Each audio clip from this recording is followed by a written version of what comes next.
Podcast.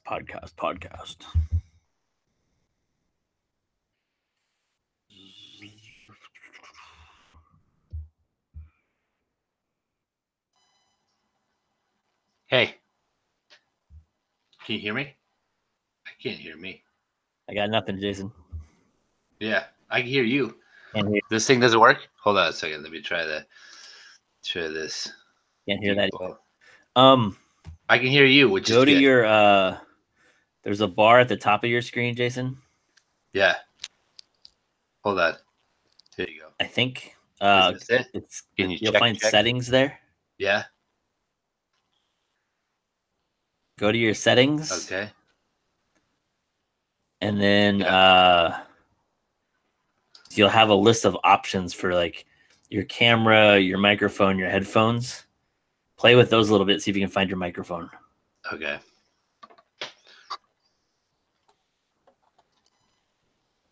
B, are you around? Are you there? Can you hear me? Can you hear me? Oh wait, hold on. This is my fault. Hold on. Yeah, this is my fault. Can you hear me, B? I don't have my headphones plugged in. You can hear me? Yeah. I got a new microphone, so I was thinking it was I me. thought you were trying to do like a... I did. I don't know what I thought. I didn't think I thought it was me. He's walking me through set.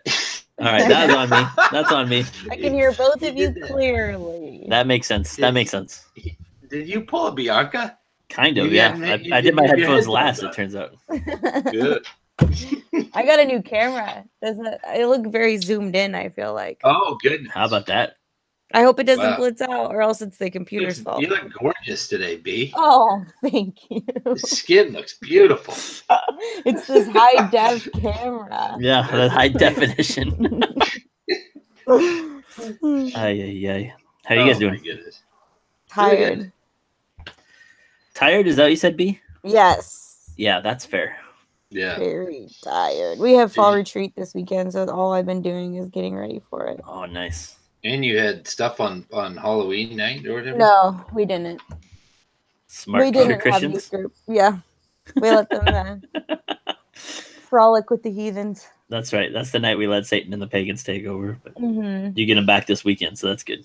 Mm-hmm. Are you guys going to do like an exorcism and stuff this weekend to cleanse them from the dangers of the Halloween night? That's smart. That's a good timing. Yeah. Bathe them in the blood. We do ours in like 3 weeks. Yeah, it's intense. I'm grateful that, I'm grateful I'm a grateful podcast. How about that? What are the we didn't have youth group last night because I just like worked on fall retreat. Like it would have been really hard to do both. Anyway. Doesn't always win on a Wednesday. I don't know what comedian it is, but somebody has a joke that like the game what's that smell and where's it coming from is one that you never actually win. But I can like I'm smelling garlic really strong and I looked all over, I cannot figure out where it's coming from. So, check your garbage can. Yeah, that's probably what it is. All right. I'll power through it. Don't worry about me, guys. Yeah. That's what I appreciate about your endurance. Your endurance, man. I get that a lot. Oops. Awesome. All right. Next time, if not next time, the time after, there's an online platform that I want to play with for podcasting called Zencastr, and it's what a lot of the podcasts that do what we do, like they essentially FaceTime in or whatever. They use this website instead of going through it the way we do it. The advantage to it is that each of you would have your own audio line. So it records it in we would each be recording our own separate audio essentially on the website. So it allows better control and quality. And then it splices that together and then immediately sends the MP3 of it to a Google Drive. So the advantage of that is that you would have access to that Google Drive, which would allow you to very easily edit it if you wanted to. So and help you do what you do. Yeah. It's Okay. just it takes about 6 steps out of the process that I use right now. Okay. So it could make it quite a bit easier. And allegedly, I haven't played with it yet, but allegedly the editing is very simple. And we have a pretty low editing podcast as it is. There's not a lot to edit. It's just one of those things. I haven't played with it yet, but I'd heard about it a little bit, and then I heard somebody else recommend it on a podcast, and I thought, all right, let me look at it. And there's like a free trial thing there's a trial thing you can do it like with 3 other people or something, and so we can test it out and see if it works or not. But anyway, it doesn't really change the recording part of it, I don't think. It's just going to change how you get into it, but it'll still come to your email, and it'll be like a link you follow through or whatever. Okay. I think so. Okay. Anyway, we'll see if it makes a difference. Instead of Google Hangouts, I'll have to download another app like a. I don't think you download an app. I think it's just through the website. I don't think you actually have to download anything. Oh, okay. I'm not positive. So that's a question we'll kind of figure out as we go into it, but that's not for this week. It's just I looked at it this week, and I meant to tell you guys that I might play with it a little bit just to see if that's easier. Yeah, and then Zencaster. Zencaster. It's a cool service, if nothing else. Yeah, it might not be. We might not need it. I mean, we could probably just keep doing what we're doing too. But yeah, I mean, now that Bianca's got a camera, I don't want to mess around too much. Who are you waving I got at? a microphone too. Oh, we can see. You don't have to wave. We know you're there. Still here. Still here. Bianca's got a camera. Oh yeah, that's right. I'm waving the camera and the government that's watching our podcast. Smart. Let them know we're friendly. We come in peace. All right, are you guys ready to roll? I think so. We are. Gosh, this 5 was tough. Yeah, I feel like we just met. I'm like, haven't done anything. Yeah, I kind of felt that way too. I felt this week went like zooming by, but once I got thinking about it, I realized it wasn't quite as busy as I thought it was there, but it did take me a little bit to get kind of caught up to it. All right, you ready, Jason? I'm ready. You look terrified. You sure? I'm still waking up. Me too. I forget it's 8:30 for you guys. I've been up since like 6, which sucks. What? I got home at like midnight. So my dog and kids kept me awake all night, so it was like, ugh. So wait, did we actually do this last week? Yeah. Oh, okay. It should be coming up on your phone anytime now. I uploaded it this morning, so. Oh no, I just didn't write it down that I meant. Wow, how about that? All right, so Bianca, for your own memory's sake, I do the introduction. Jason goes first. You go next, and then I go last. Got it. Perfect. All right. Oh, I'm so excited to talk to you about one of these, Bianca. Okay. Can't wait. I hope I have a lot of opinions about it. I don't think you will. It's just something you're gonna like, I think. All right. Ladies and gentlemen, boys and girls, everyone listening at home or in your car, on the road, at the gym, you know how podcasts work, wherever you happen to be listening. This is This Week in Gratitude. We are grateful that you are listening to them us. on a plane? Yeah, on a plane. Good call, Jason. Boat, super important to add that during the introduction. And all I had a rhythm going, Jason. I had a rhythm going. Yeah, I felt like it. You felt like it? Yeah, it was good. All right. This is the high energy shenanigans. You never know what's going to happen on this podcast. Jason, unbelievable, man. All right. This is This Week in Gratitude. You have already heard from Jason. Jason is in Los Angeles, California. Bianca is joining us from Seattle, Washington, and I am Greg in San Antonio, Texas, and we are excited to talk to you. This is the podcast where we have a conversation every week, and we check in on the things we're grateful for that God's given us this week in our lives. We are all pastors in different ministries and different stages of life, and we just love to talk to each other. So we chime in on all kinds of things related to our work and just related to our lives and things that we just like from the last week. So we hope you find something in there that you find interesting. And if you do, go ahead and subscribe, tell your friends, pass it along.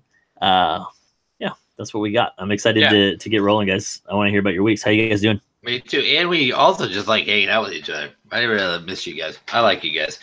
I'll start with our number one. My first one right now. My week was pretty good, Greg. Thanks. Great. Thanks for chiming in, B. I appreciate it. Bianca's voice right here. Now that Bianca has a camera, it's been a week since she's had a camera. Now that she has a camera, it's so much different. Like looking at things. Celebrate good times. Can we put that in, editor? Whoever's editing. Oh, it's Celebrate. Editor, please. Editor. Mark the Editor. time. royalty fee for that out of your paycheck. I'm gonna need some water. Okay. My first one is when TV shows show somewhere you've been. I was just watching. Yeah, I was just watching. There's a television show 911 that's on television right now. It's the Los Angeles Fire Department and Police Department. And actually, last Friday, I hung out with the dude I'm mentoring at the Long Beach Rescue Mission again, and a hike broke out. We went. Oh my hiking. gosh, dude! You gotta be careful with that. That's like a couple times in a week. This is 2 weeks in a row. I made sure it's not happening this week. But Okay, good. Phew, I'm getting nervous for you. We went. We hiked up Palos Verdes. We hiked down to Abalone Cove in Palos Verdes, and then on Tuesday night of just this week, Abalone Cove was on 911, the television show. Unbelievable. Unbelievable. And I just remembered watching Grey's Anatomy just because it was set in Seattle and Bianca was living with us. When you guys have times where you've been blown away by like just seeing something you recognize on a television? I actually just had this. Mm-hmm. I thought you meant Rescue 911. That's all I'm gonna say about that. I thought you meant like this show where they like it's like reenactment. Like the old school show, yeah. That's what you said at first. Yeah, that's like showing up on Cops. No, that's my uncle. No.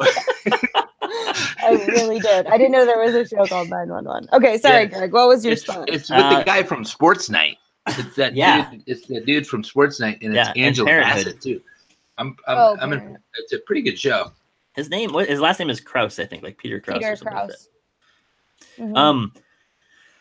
This just happened to me, Jason. I was there's a new show on ESPN Plus, which is like their streaming service that I get for free for a week because I wanted to watch a soccer game. So I got bumming around, and there is a show like behind the scenes of Duke basketball this year. Because if you guys don't know this, this will come up again, not today, but I'm sure in future weeks. Duke has like the 3 best players in this draft, like in this high school class. Mm-hmm. They have the 3 best players and 5 of the top 12 or something. So they're stacked this year. So they're going to be fun. So ESPN has just been following them around all summer. And then they did this like drone overview of the campus and was like, oh man, that's crazy. So that was super fun to see it because it's like a totally different perspective on a place I've been a bunch of times. So yeah, that's awesome. That just happened, Jason. I have to confess something though. When you get saying names of places in Los Angeles, I have this like weird moment where I've only known those places from like Chips or from like other like LA based shows I watch. So in my head, I don't think I've ever actually thought they're real.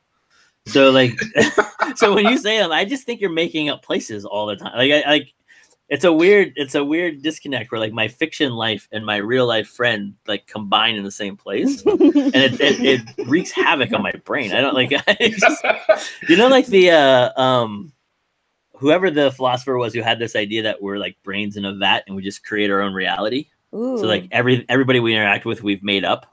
Ooh. Yeah, it's really kind of haunting when you start sitting with it for very long. But this is an example that like this is when I feel most like that. I'm like, wait a second, you're talking about a place that like you just named city, like every city around California sounds made up in my head, and it's like, did I make that up? Am I making up Jason? And then I realize it's not. I'm not. You're like, you actually live there, but it does. It bothers me every time you give the name of a place. I'm like, oh my goodness. All right. I can't think of any. So not even like Twilight or anything, B? Come on. No, I was thinking Seattle. I mean, which is stupid, but every time they show the Space Needle, I'm like, that's my home. But Seattle's so much more than the Space Needle. What about that ugly man under the bridge? Wasn't there a movie troll? With the didn't they have that troll under the bridge in some romantic comedy or something? Probably. It's one of the tourist spots. Yeah, in Fremont. Yeah. You just reminded me of something, B. This was a long time ago, probably when you were still in San Antonio. Do you remember there was like a show? I'm 100% sure Jason liked it because I didn't really like it. But it was like a murder mystery show where there was this like wedding party on Bainbridge Island. What? Yeah, and like everybody starts dying. Oh, like, it was to have Colin Hanks in it? Maybe. No, that doesn't sound right. Oh no. Maybe it did. It had somebody semi-famous is in it. I know what you're talking about. And like it went like the whole season, and then finally it reveals it at the end or whatever. Yep, but it was yep. I know can't remember exactly what you're talking about. That reminded me of you every time that was on. I was like, wait a second, isn't that where Big Hunk is from? I think I was recording it because it was set in the Northwest, and then I stopped watching it. Yeah, it was terrible. Yeah, it didn't grab me. No, but I don't even remember it. I don't remember it. I know, I don't remember the show called, but I think the main person was actually the killer. Ooh, spoiler. Like 10 years later. All right, if you remember what that is, or Google it. You remember what it is, and you want to tweet us, please go ahead and let us know what the name of that show was. Okay. That's a pretty small, like, cross section of people. I think. Well, you and me, Greg, 2 out of 3 ain't bad. Yeah, someone's got to know what we're talking about. Okay, my first one is also a feeling, and it's the moment when I'm driving somewhere and I'm parking, and it's the exact end of the song. And I just feel like I'm exactly where I'm supposed to be in that moment. I'm like, the world's guiding me to the spot I need to be at the time I need to be here. And so, and the opposite is true also, when it's like, I'm in the middle of the song. Do I stay? Do I pause it? Is it mine? Blah, blah, blah. I just love when everything kind of just works out and you don't have to really think about it. And you feel like I'm right. I'm in the right spot. I'm in the right time. And it's been happening to me a lot lately. And I'm grateful for that. It gives me like thinking I'm on the right track here. And I don't know. Do you guys have that same feeling? This is the part where I remind everybody I don't listen to music. Oh man, constant in my life. Sorry, I apologize. Sorry, I was reading Potter. I remind me. I've got a new one like that this week, Jason. This is going to be great. That just triggered one that. Yeah, but I'll make it one of my things because that I was looking for a 5th. Perfect. I love that one. I do know what you're talking about, B. Yeah, this is like the premise of a couple of scenes in Baby Driver. Oh yeah. Right, but like not he's like he wants to start on the right beat of a song. Oh, okay. When he starts driving, more so than ending. But it's the same. Like it's amazing when your music matches up with your life, because it also happens like when you go into like a grocery store and a song is starting just as you walk in, and the song is like, oh, nice. Now we're talking. This is what I needed to hear. Yeah. For whatever reason, the grocery store by my house plays a lot of mid '90s pop. I don't know why, but it always works for me. It works for me. It gets the job done, you know? Yeah, I always need eggs when That's funny because I've been wanting to watch Baby Driver again recently. So now you're like putting that back on my list. There you go. It's back in your head. I think for me, this all is rooted in roller skating. Mm-hmm. I love that he just agrees. There's no way that's true. No, for me, like when I was a little kid, like when I hear a song and I remember roller skating to it, and I remember like crossing over it, and it was right as MTV was launching, and I remember feeling this is like the soundtrack of my life. And I just remember like, I remember when everyone bites the dust, everybody would get on the roller rink and boom, boom. And it would be like, they'd be pushing their feet out to the rhythm. Anyhow, that's my theory. That's your theory. I could dig that. It's what if you're a new listener to the podcast and you have not been with Jason Griffiths long, you should know this is not the first time roller skating has come up on the podcast. It comes up a surprising amount for something that nobody's done in 30 years. And usually when roller skating shows up, absolute statements start flying. That means Jason's locked in at that point. That's how this goes. Oh man. All right. I'm gonna get to one of my favorite ones just right off the bat, B, because I think this is one of the ways you and I are similar. I don't know about Jason. We'll find out in a second. I learned this week. We've talked about the Enneagram before. I'm not a huge Enneagram person because I'm not a huge anything person, but which apparently is part of my number. That's I'm confrontational and I don't like things. That's part of how I roll. And but the thing I learned this week that I'm very excited about to learn is that each of the numbers have a different orientation towards time. Oh, that's and so yeah, so I'd never heard this before. I haven't heard this either. And the second I heard it, it was like, oh yes. So Bianca, who I know is a 7, a self-proclaimed 7, and I'm an 8. Well, it turns out 3s, 7s, and 8s are future oriented. Ooh. So our orientation towards time is always like what's coming next. Uh-huh. Now the ways we're oriented within that are different, but that's like we're future oriented. So we connect on that. And then the other ones all go different ways. Because I'm an 8, I actually don't know what the other ones are. I just don't care. But but I was fascinated by that part, and it opened up so many things for me right away. And so I have somebody on my staff, Chelsea, who is like super study person on Enneagram stuff. And so I called her. I was like, hey, I just learned this. Is this a thing? And she goes, yeah. She goes, this is why the rest of us get mad at you in staff meetings when you're like already like moving past everything and we haven't even talked about it yet. And it's like, and it's true. And like, it settles some things in my brain of like, yeah, I get like, for me as whatever I am, the future oriented part is to the point where I just get bored with the present, like whatever we're doing right now, like not this, obviously, I like talking to you guys, but yeah, Jason's roller skating stories on the other hand, don't even get me started on them. But I'm always like up for like the further down the road kind of stuff. I don't know. It was a really interesting one that I'd never thought of before. Because you kind of, I think your orientation towards time is just something you assume everybody is the same way on. No, remember I brought it up last week about people have different understandings of time. I think that prepared me to hear this part about orientation towards time on the whole. That's I actually used your point, B, with my kid, because he was frustrated that his mom was mad at him for being late to something. And so we had a good chat about that. That's about so good. How we all think of time differently. Yeah, and I know like we all think of like moments of time differently, or like an hour feels like an hour to some person, but to another person it doesn't, like whatever. I get that, but just that like there are like legitimate reasons why I'm not sentimental or nostalgic. You know? I know I was just telling this story the other day to somebody, but my friend works in this global organization. We were hanging out with some Germans that were in town, and we were all to dinner before going to a Mariner game, and we're like chatting, yada yada. And one looks at me, he's like, "Oh my gosh, we're late." And I was like, "Is it past 7 o'clock?" And he goes, "No, it's 6:20. But if we don't leave now, we're gonna be late for the game." And I was like, oh my gosh, I love Germans so much. I was like, that's exactly that is exactly like you are late if you don't leave on time. You're like future late. That's terrible. And so anyway, I was just telling that story the other day. I am thinking of the future most of the time. I enjoy the present, but I also am like, what's coming up next and how do I make it the best? Well, and we've talked about this before. That's part of your like 7 piece or whatever, right? That you're always anticipating. Yeah. That's cool.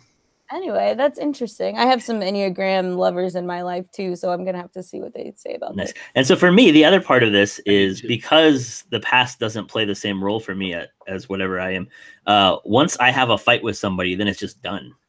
Like I don't hold grudges or anything like that either. So I actually forget about people come up and like, you still mad at me about that thing? And I'm like, I literally, like, I have no idea what you're talking about. I don't even know what you're talking about. And I've already forgotten it. I forgot it after it happened, like the moment after it happened. Jason, you're a tougher read for me, man. Where do you? I don't see. It's like the 20th time I've been reminded. I need to get back. I think I've taken that Enneagram thing, but I don't remember what number I am. They always tell you don't take a test. Yeah. Like you're supposed to just like read the material and kind of see what resonates the most. Yeah. Okay. And then ask people. And then I know my little brother just graduated from Fuller, and that Enneagram was all over one of the it's super popular in his classes. Yeah. So maybe I'll borrow his book or whatever like that and read into that. I relate to that, like time, like potential versus actual. Yeah. I just remember conversations in my philosophy classes when I was getting my like AA degree. And there's people that tend to like potential even more than actual. Yeah. In terms of time, like I like thinking about stuff that's coming up, even probably more than being at the things. And so I think that's. But I also feel like you're much more nostalgic than I am, for example. Yeah, it doesn't take a lot, but you like The way you Yeah. hold on to things, or that you love things, like I don't know. Maybe you're like a thoroughly present person. I don't know. Because that's like 3 of the numbers tend towards future orientation, 3 of them tend towards past, and 3 of them tend towards present. So I have to look at it. I'll try and look at it this week. How about that? I'm just How about curious. them apples? That's all right. Yeah. No. How about I go into I'll go my second one Yeah. is, and it'll be the one that Bianca just kind of triggered me onto. I hadn't thought of my 5th, but I'll put it my 2nd. I used to do this thing in Muskegon, where every time I got near Lake Michigan, or the Saltless Sea of Michigan, as I would like to call it, out of reverence, I would stop music and I would just listen to the waves, or I would roll the windows down. Even when it was freezing, I'd turn the heater way up, and I would just spend, because there was a stretch that it took like 5 minutes, maybe 15. Sometimes I would stop even and listen and stuff like that, but time being variable, I would just out of reverence for this beautiful thing, just pause the music, turn all the music off, and just look and listen and feel, and I've started doing that for the Pacific. It's cool. It's a habit I want to reinforce and get back into here. Maybe it's something I pulled away from Muskegon, just because the Pacific Ocean's pretty darn spectacular. And so every time I'm getting near it, I usually pause or just eject the disc and just listen, just look at God's creation. And so I'm just grateful for that habit being formed in me at those couple of years I was in Muskegon, and now it's spilling over and pouring back into the me that's in California. How often would you say that happens, Jason? Like, how often are you close enough to the Pacific for that to be a thing? Probably twice a week, and which is weird because it's more intentional here. Like, Muskegon, it was you sort of just drove by it all the time. Yeah, it was just I could take the long way to work and just go by Lake Michigan. So this one, it's more intentional, but this past week it happened 3 times, and it's beautiful too. It's just and I feel like it's that old lesson that background noise in any way, shape, or form causes you to miss things. You know what I mean? Like you see dolphin when you listen, when you Pacific, like when your eyes, and I don't think a lot of times you wouldn't see it. Like, I don't know, you just miss things. Yeah, because I'm listening to music or thinking about whatever. Anywho, I love that one. B, are there any places in your life where you're intentionally silent? I always have music on. Like, always. Yeah, it kind of wouldn't work with you because you always see water, right? I know, I'm by water all the time. Well, no, but it wouldn't have to be water, right? It could be any. I think at the very least, I was trying to think, because it's just on all the time. Now that I have a Bluetooth, it's like when I walk into the car, it starts playing. Yeah. But I would say, like, when I'm on the ferry going home to Bainbridge Island, and then I'm, turning the car back on from the boat. So from the boat to my house, a lot of times I'll intentionally not put the music back on, pause it, because I have to turn off the car for the ferry ride, or else I'll run out of battery. So then I'll be like, okay, it's like a 12-minute drive. Like, it's a gorgeous drive, though. Yeah, and it's really pretty, and I have a lot of memories from those roads, and it's good to just. I'm like what Greg was just saying. I do not spend a lot of time thinking of the past a lot, and when I do, it's because I am intentional about it. It doesn't just pop up. I have. Right, it's the only way it'll happen is if you're super intentional. Yep. Yeah, and that's actually one of the things they say about sevens too. Is the challenge is to be alone with no words, no music, no words, no nothing. And I can't even, that would be so weird if I did that in my day. It would just be so weird. Odd. I don't know what that would be like. So anyway, but maybe. What about you, Greg? I was trying to think about that. Like, I definitely, I don't listen to music as much, but I definitely listen to stuff all the time. And there are I went for a stretch, I think earlier this spring, where I didn't listen to anything. Like, for whatever, I can't remember if it was like my phone connection didn't work. There was some reason I had to stop listening to to podcasts or the radio in the car. And so I just stopped listening for a while. And that was kind of like, it was crazy to drive with nothing going on. And then it just got to be too much. It was like, I hate driving so much. Like I need something to distract me from this. So, but I do think I know for sure there's value for us in that kind of mindfulness, right? Of kind of intentionality. I think it's cool. Like one of the things from yours, Jason, that stands out to me is like, you give it a marker that you're going to see a couple of times a week at least. So it sort of forces you to do it then. And I think that's a cool practice in trying to develop any kind of habit or discipline, right? That it's like, make it something that's not overwhelming. Like you don't drive for 45 minutes along the coast every single day or something. But it's just like a little thing that you can kind of force. Isn't it a rule that you can't play music near the Alamo? Isn't it for some reason it's quiet? I have no idea. I don't remember that. And there might be a certain. It makes sense. Yeah. I don't listen to music that loud. Yeah. So I've never felt like put upon by that rule. No one tells me that. That's not applicable to me. Yeah. That's funny. All right, man. Okay, who's two? We're only on two. Oh my gosh. Okay. Yeah, hit the gas pedal. I know. Here we go, guys. That's my fault. My next one is yesterday was Halloween in our world right now. I know you're listening to this later, but in our world, November 1st. It's November now. October didn't even happen in my life. Here you go. So I'm just reminded of how much this holiday, I guess you could call it a holiday, brings my family together. We all really like Halloween. And so I wore my Halloween shirt and we were all texting pictures of our Halloween little villages. And my sister made like a Halloween maze for the kids in China that were living in her like dorm apartment thing. I still don't know the full story. Dorm maze or whatever. And my brother didn't chime in, but I know from Instagram that he and his wife did some fun stuff. And I stayed home to give out candy to the kiddos and watch scary stuff, which is my number 3. So stay tuned. And and I really like Halloween. I like the kitschy stuff. I don't like being scared. I don't like the scary stuff of it.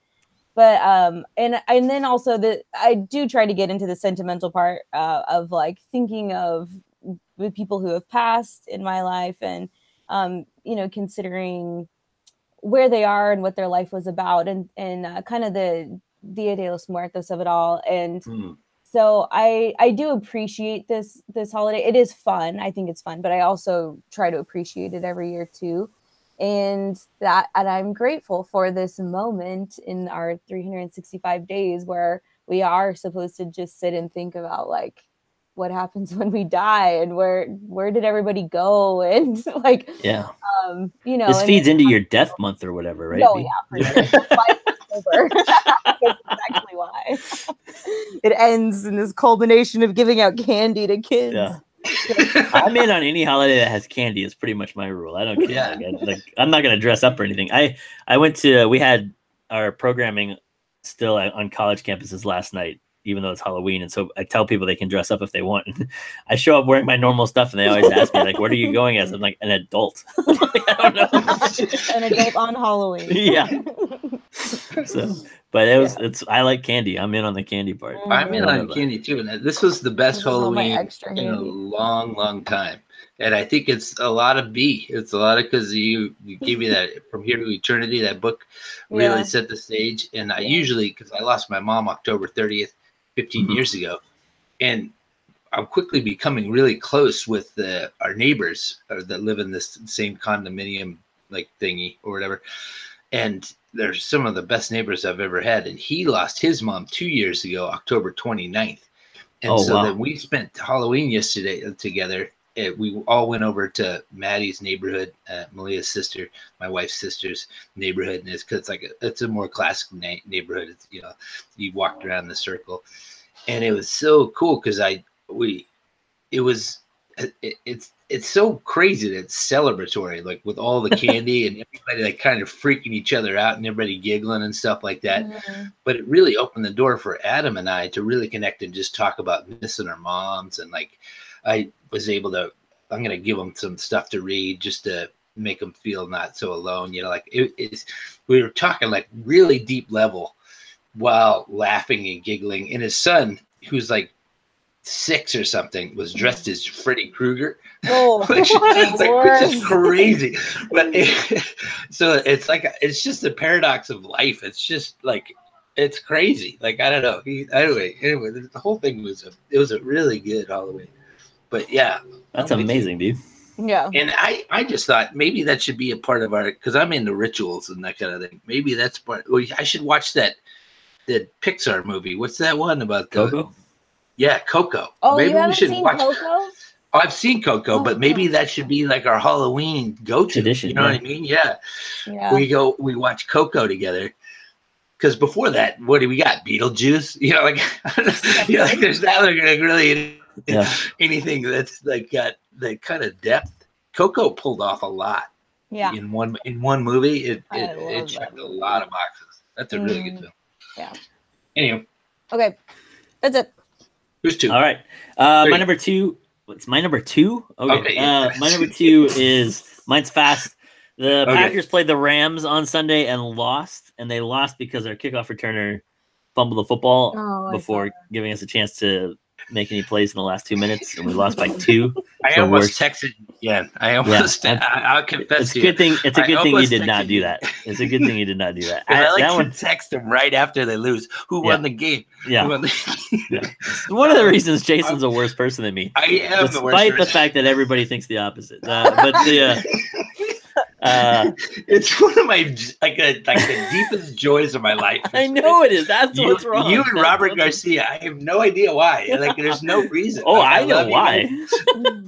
I can't say it on our podcast because we like to keep it clean. But anyway, my best was not that he fumbled, obviously, and not that we lost, but like I jumped on Twitter and was just like reading responses and stuff, and people just started like tearing this guy up on Twitter, and so I just had this like. I was like, oh, that's stupid. Like, he was trying to make a play. He made a dumb play, and then he fumbled the football, and it sucks for us, but it doesn't mean anything less about this guy. So I just tweeted something nice to him, something like, hey, tough break today. Praying for you, stay strong. Something like that, right? And he's like, on Twitter at least, he's a Christian guy who like says things. So on Twitter, he's Christian. Yeah. Which I don't know him at all, As far it probably is, he probably is off Twitter too, as far as I know. But I make no claims, But so I just was nice to him. I was like, I'm going to be nice, and so I was, and I got like, I don't know, 30 new followers or something because I was nice to this guy on Twitter. Yeah, it was just nuts. Like, wow. And then I got my first ever, I got this like angry atheist guy who yelled at me for saying I'd pray for this guy. Oh my gosh! So I didn't reply to him because I just was like, it's not worth it. But I almost did. I had some funny ones lined up, but I didn't go there. Some days I just like to say, Greg, some days you're on, and like no matter what you say, I can't really hear it. I just start laughing at you. You should probably do like a comedy routine tonight. Just find an open nook. Yeah, tonight. Go out there. That's next you're on fire right now. I don't know what. Have someone record it. This vibe of just like, this is hilarious. I don't know. You were saying very serious things, and I was. Yeah, it makes it super easy to say those serious things when you guys just laugh at me the whole time. Very serious things. All right, that's my 2. Go ahead, Jason. You're up. Number 3. Two. Spread some love into the world. I put some love out there, and I didn't feel bad about it, and it was fun because other people. I'll try and make mine quick too. My third one is I saw Solo free in the movie theater. A movie theater. I went out and saw a movie, and it was this National Geographic documentary I saw with my dad and my son, and it was really interesting. I highly recommend seeing it on the big screen because it's about this. It's called Solo Free, and it's about the first guy who climbed, and they filmed it. He climbs El Capitan in Yosemite without ropes. 3,000 feet. No, I'm not watching that. He climbs the thing. I almost had a heart attack. Like There's you almost no have way. a heart attack. I would definitely have an anxiety attack. At like 2,000 feet, because they're broken up into pitches. And the way he does it is he climbs it over and over with ropes. And then he writes in his journal, like, this is what you got to do. This is what I have to trust, that kind of thing. This is the move I got to do. And so there's this pitch like right in the middle, like actually towards the top, like at 2,000 feet, where the key thing that's holding him on the side of this cliff is his thumb.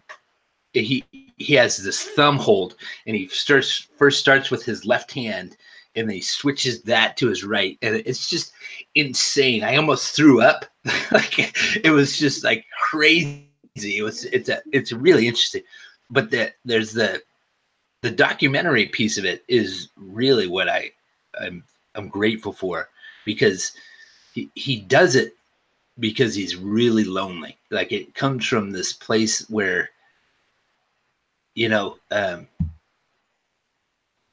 it's interesting to see, because he opens up his soul as he's sharing about why he climbs and why he does it without ropes, and like the thought process. And all of his people filming think he's kind of crazy, and they're all actually a little mad at him, you know, because they're like, I don't want to see you fall off frame, you know, to your death, you know, because it happens all the time. And even while making the movie, there's like 4 or 5 people that died solo climbing, and they put that in there too.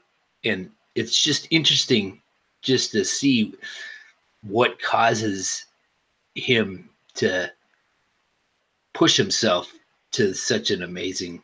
That's one of my favorite pieces of it, is that you get to see the brokenness of where it comes from, but then it's also just amazing to see what a human body can do when pushed to its limits. You know, like I can't believe it can be done. Anyway, I'm grateful for the movie. It was also a good time just talking with my dad and my son. Yeah, you know, it's good. It springboard into it was a bridge that we got talking about some really good stuff. You said Solo free, and I really thought you were seeing a Star Wars movie with yeah. Yeah, that's like, I was like, that's good. I mean, I'm glad you're watching that. It's a good movie. When I first saw the poster, I was like, I don't know why would they name it that? It's almost awesome. The same font too. No, it's not. That'd be funny. Awesome. Yeah. Solo free. All right, that's going on my list. I like that. Make me dizzy. I'm not gonna probably watch that. But I'm glad you liked it, Jason. Yeah. Other people should. Okay, my next one is also something I watched, and I'm still watching it. It's oh man, I forgot what the full title was, but it's the new Sabrina show on Netflix. Oh yeah, and it's kind of spooky. It's like very scary. Really? Oh yeah, it's not climb El Capitan solo it's like scary, but showing like demons and devils and stuff, like scary. Ooh. But it's not like gory. So I was watching it. The first half of the first episode, like, this is so cute. Like, I like the town. I like what they're doing with the like kind of grayish colors. And I mean, I thought it was like a cute show at the beginning. And then by the end of the first episode, though, you know that they're going to scare you. So they're not like pulling any punches. It's not like they're like luring you in and being like, actually, it's a scary movie. So just so you know, if you watch the first episode, you'll see kind of where this is going. And so every episode has some kind of element of like a scary demon or something. But I am enjoying it. I was looking forward to watching a few on Halloween while I waited for my trick-or-treaters, and it did not disappoint. I watched a few. It's pretty silly as well. I mean, it's about a teenage girl, so like it's also silly. It's not for everybody. I've never watched Buffy the Vampire Slayer, but I imagine it's a little bit like that, where it's like kind of like, you know, the premises are silly, but the demons are like kind of scary to think about, like demons in the world. And they show it and all that stuff. So anyway, that's what I've been watching. Watch it, don't watch it, I don't care. I like it. Once again, Bianca may or may not be recommending a show. Probably not. I don't know. I think it's called The Curious Adventures or something like that. Yeah, something like that. Case of Adventures of Sabrina. Mm-hmm. I think it like it. It's cool. I've heard it's pretty uneven. That was What's that mean? It's kind of what you described, where it's like kind of all over the place a little bit. Yeah. Like that it's I don't know. That's just the comment I saw like 4 or 5 times on Twitter was that it's sort of uneven or kind of all over the place. That hasn't quite figured out what it is yet. Yeah, it's pretty to watch, except for the times where they like kind of blur out the edges. That's hard to watch. But like they filmed it prettily. It's in the forest a lot. Yeah. Nice. All right. Well, that reminds me from last week, the thing I said about Adam Sandler's special. I will reiterate, not appropriate. Lots of stuff that's not appropriate, but the last like 10 minutes of that special are just like. Oh, you're doubling down on them. I'm doubling down. It's amazing. Right. I thought was you were gonna like backtrack all the way. No, I'm not backing off. I was just like bawling from the last 10 minutes. Wow. Okay, I haven't watched it yet. Yeah, I started it. It's I don't know. It looked good. It was good, but then I had to go. So yeah. All right, power through it because the last bit is really the. No, it was really funny. I love that bit about how his dad would shave his beard every once in a while. Yeah, he'd come out of the bathroom. What? Anyway. All right, my next one is a book. It's a book called Scramble by Marty Neumeier, and this is a strange book. But I read it Saturday morning. It's like a super easy, fun read. Marty Neumeier is a like brand wizard, basically. He's a marketing guy who's like whole strategist, I guess is what he would say, brand strategist. But his whole shtick is helping brands figure out what they are and how to make brands make sense in the world and tell good stories and all this kind of stuff. And he's like a big most of his stuff is really counterintuitive when you first hear it. It's like, wait a second, that sounds like the opposite of what you've heard your whole life. So I like reading him because he's always interesting. But like a couple of years ago, he said he was writing a novel, and I'm like, oh yeah, great. And so he did, and it's called Scramble, but it's a business thriller. That's what the subtitle. And I was like, what? That's so funny. It's really funny, and I was like, man, this sounds terrible. I don't know what to think about this.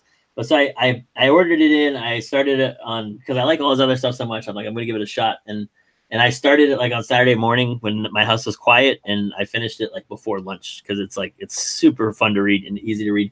The other thing that's fun is if you've read his other stuff at all, it really is like just an extended parable about how to make sense out of his other stuff, which is kind of like at first when I started reading, I was like, oh, this is going to be really hokey and like super cheesy. I'm not sure this makes I don't want this in my life. But then as I got through it and I finished it, I was like, man, I kind of wish everybody did that. Right? Like, could you imagine if somebody like Karl Barth wrote a novel about what he like him practicing his theology in a certain way? Like it's much more practical and like on the ground, and you can kind of see the process work. It wouldn't work for everything, obviously, and even Barth's probably a bad example. But I finished it and thought, man, like that's it's such a cool way to learn what that guy's about in his process. And so anyway, I actually highly recommend it. It's super good. It's super easy to read.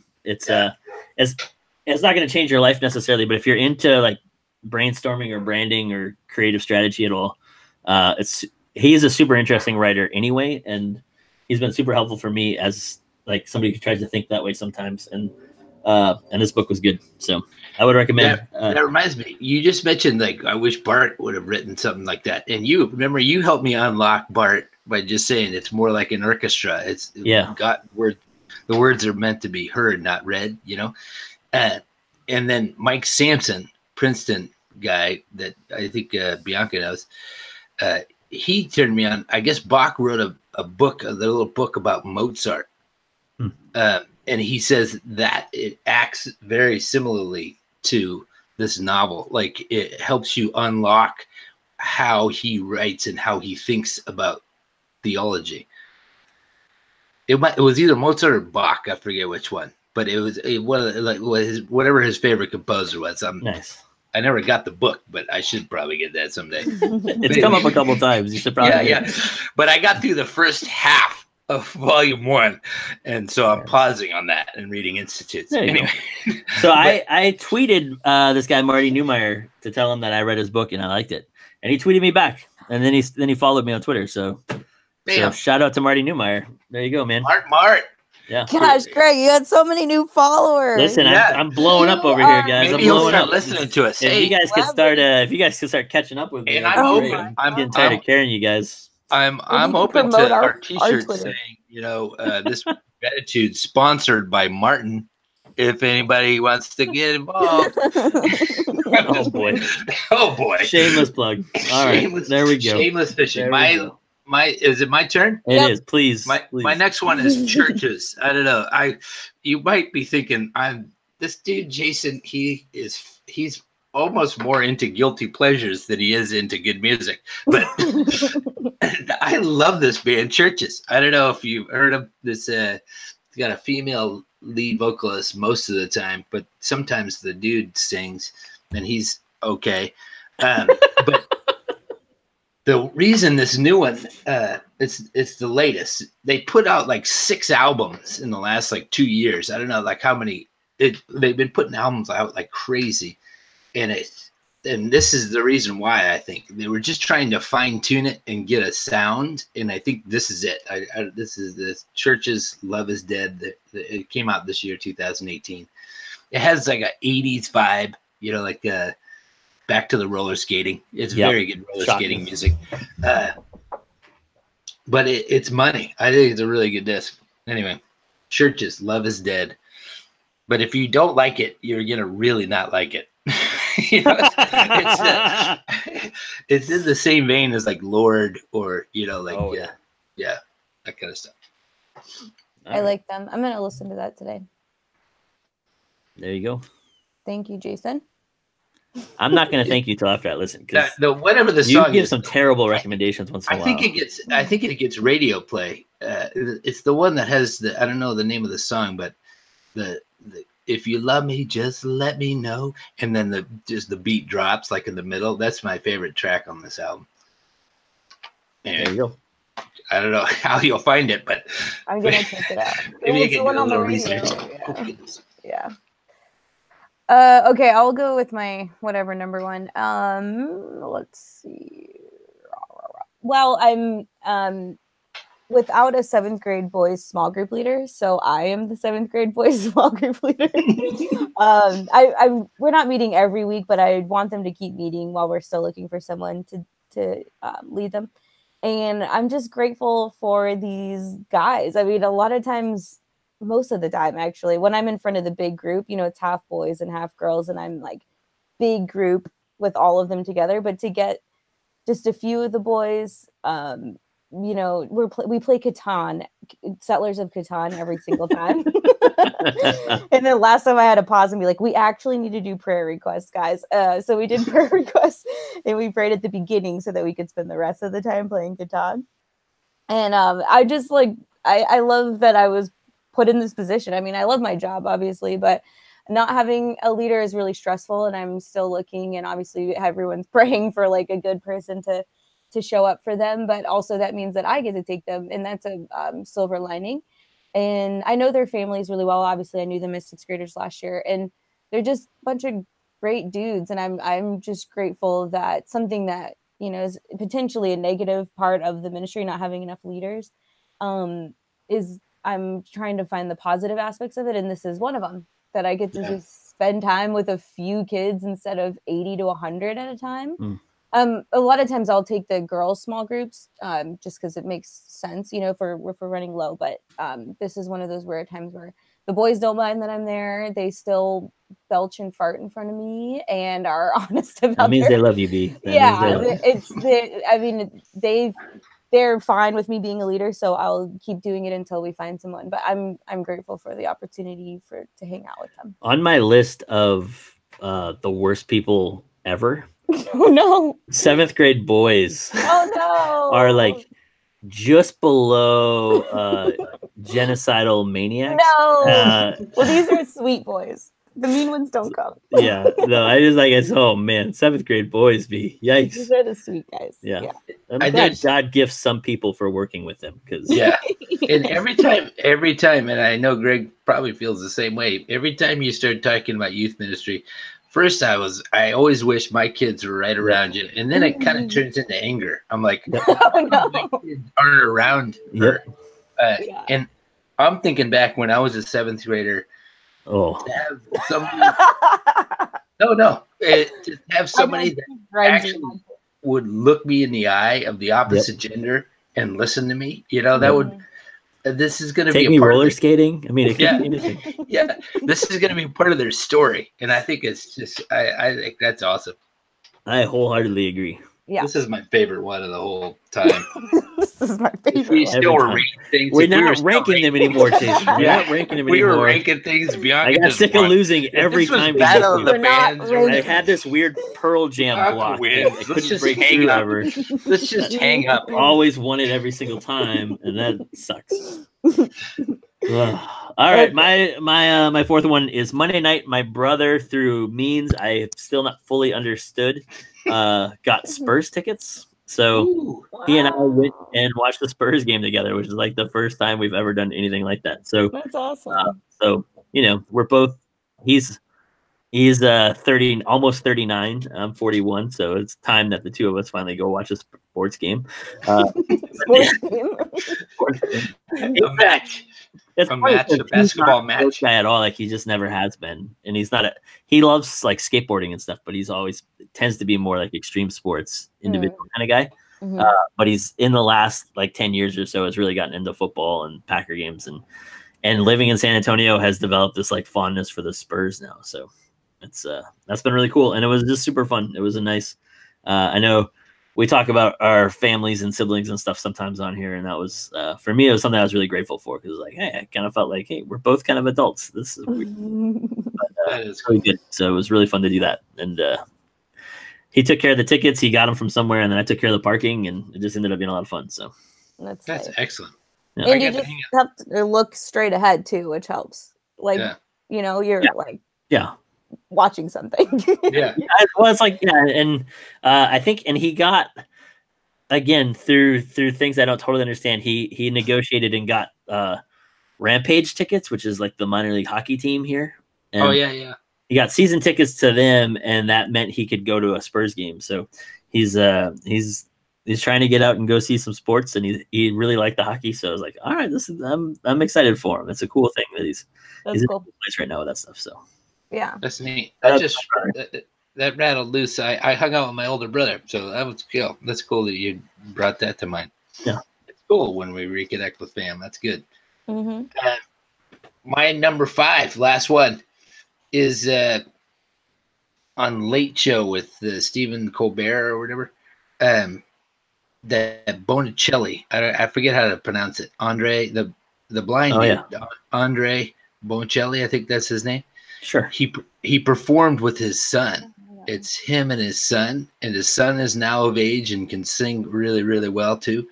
And they do a duet, and I think it is involved with that new movie Nutcracker, and it's something about how the light shines all over us or something like that. But I highly recommend watching that. Like that's one of my favorite pieces of my favorite parts of music is it's like the gospel to me in that I can't help but share it with people. Like when I see something good musically, I share it with my little brother. I start texting it around. Like I don't know if I texted it to you guys, but it's just it's an amazing performance because it's father and son.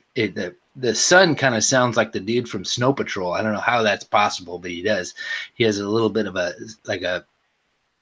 he has a similar voice. And then the dad, he starts off in Italian, and it's just out of control. And the father grabs the son's arm and just smiles while the son is singing, and it was just beautiful. I'm pretty sure it's all staged and it's all meant to make you feel crazy good, but they nailed it. It's a really good performance. You reminded me, Jason, in that vein. I have a friend from college who's a ridiculous singer, and I think we've talked about him before. But he's the lead singer of like the Queen Experience or whatever. Like they go around playing Queen songs with like original members of Queen, and so he's like the Freddie Mercury role, and he's just ridiculously good. But he just released an album this week. His name is Mark Martel, but he released a Queen's cover album this week. That's crazy good. And he's in the new movie. The Bohemian Rhapsody comes out this weekend, and he is they did a mashup with his voice, Freddie Mercury's original tracks, and the guy who's actually playing Freddie Mercury in the movie to come up with the sound. So it's kind of cool. So that's pretty fun. So shout out to Mark Martel. If you get a chance to pick that thing up, that's a lot of fun. But it reminded me of that, like guys who can just sing that, like Yeah. It's not human, right? Like, it's like, man, this guy does stuff with his voice that's just insane. Yeah. Like That's Eddie beautiful. Vedder. For example, Eddie I Vedder. just wanted to bring For that example. up. I.e. Eddie Vedder. For example. Greatest cover band ever. Oh, Okay. boy. Oh boy. Okay. I mean, I'm gonna watch that, Jay. Thank you. Maybe you should tweet or text. I will. me. I'll text it to you right after this. Okay, my last one is I think I said it already, but we have fall retreat this weekend, and so that'll probably be one of my grateful things next week.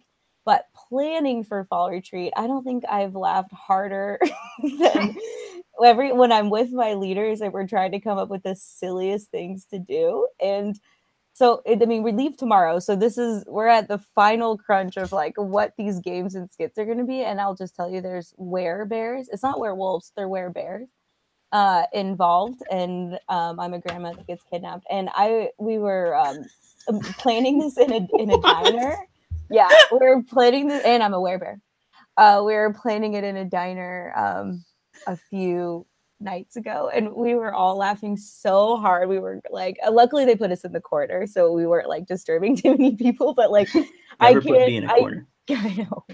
I can't not have that as one of my grateful things, because I literally, oh yeah, and then we wanted it to be Halloween themed. So every time I say, it took us a long time to think of like how we're gonna title it, and we came up with I think it should be Trick or Treat, but it's actually Trick or Retreat. And every time I say it, I cannot laugh because it's just so funny, and it's so random. Trick and we're or retreat. Trick or Retreat. And their kids are going to bring their costumes. And we're just going to play tricks on them all weekend long. I know. There's no retreat at all. That's the real trick. Trick or retreat, so we're going to trick you or you have to leave. And I'm like, yeah, exactly. That's what we want. Great plan. I don't know. It's so random. It makes me laugh really every funny. time. And it'll be fun just to all be together, but planning this stuff has really made me laugh this year. Every year, but this year in particular, because I'm actually more involved than I have been in the past for the themes and stuff. But anyway, I have to put that on my grateful because No, that's awesome. Laughing It too is hard. awesome. It's also cool because that's something that's like that's sort of bearing fruit from work you've done throughout the year already, right? Like that's because that's been something you've been grateful for off and on, is that team of leaders, and you've put a lot of work into that, cultivating that team, and then now to have them make you laugh, that's always cool. Yeah, we're a good group. I mean, they always make me laugh, but it was just like those key moments of like, yeah, we're doing that. We're going with zombie bears. It's happening. It's like, okay, zombie bears. Sure. How are we going to do that? Okay, anyway, that's fine. That's moving good. on. No, that's a good one. That's a good one. My last one is, I've been on Job for like a month. So I just finished my series on Job last night, but the kind of one of the big takeaways for me from the book of Job isn't really Job itself, but it's just I'm grateful for sort of the fruit that comes with careful, patient reading of Scripture. That like when we really dive in, when we really sort of give ourselves to it, and we're really intentional about it, and we sit quietly with the text. Man, like God just shows up and does stuff in our lives, and he makes it connect in ways that we couldn't imagine. And he like brings stuff out of it that you're like, oh man, like this is not the sort of thing that you could ever get on your own, kind of by yourself. And then on top of that, you realize like you're not the first person to sit carefully with this passage. And I think that like the kind of, like in the case of Job, like the almost 3,000 or 4,000 years of collected wisdom on how to carefully read Job is like, it's so cool to kind of to walk in these same paths, but to just be listening and learning from the same God who's worked in the midst of all that stuff, and who keeps bringing fruit, right? Like he keeps kind of Chesterton has this quote about the like indefatigability of God, that God just never gets tired. And that he compares it to when you have a kid who's on a swing and the kid just keeps saying, push me, push me, push me. And then you eventually just get tired of pushing your kid, but your kid doesn't really get tired of being pushed. And he says, maybe God is like the parent who never gets tired of pushing. And so that like, every morning when he shows you new stuff from scripture, it's because God loves to keep showing you this stuff. Like he just doesn't get tired of it. And so I don't know. It was just that was brought back to me this time. Working through Job is just like, man, when you really can sit and pay close attention and listen to God for a while, like God loves to show you himself. And that's a pretty amazing attribute of God. Yeah. That's good. So You I'm have grateful been for that in one. Job for a long time. Yeah, it feels like it's a month to cover 42 chapters. So it's not like it's that long, but it's like it still felt like it. So That's a good one. Yeah, good word, Greg. Also, Jason sent me a card with John Gooch's face. Who is that? It's John Gooch. Gooch. Oh my The god. Gooch. And And it says thank and when I you. saw the thank yous in the credits, I remembered what it was, Jason. Yeah. Yeah. If you want to go get John Gooch's album, you can do that. It exists somewhere. I was one of the Indiegogo Kickstarter people or whatever. That's why I'm on there. That's why you're not, because you're cheap, Jason. Like I didn't even know he's making an album. That's why. you did too. I did not. I did not. That's anyway. why Greg made it. So track down John Gooch's album. It's a good worship album, which you must have, right? Yeah. 'Cause that's how you sent me this picture. Yeah. He sent me 2 of them. Nice. I'm not sure. Yeah. 2 of them with thank yous to you. Yeah. Well, I contributed to the cause, man. That's the difference. I hear you. All right. We'll see each other next week. This week in gratitude. This week in Bam. gratitude. So good to talk, guys. Spread the word, pass it around. We'll talk to you next week. Bye.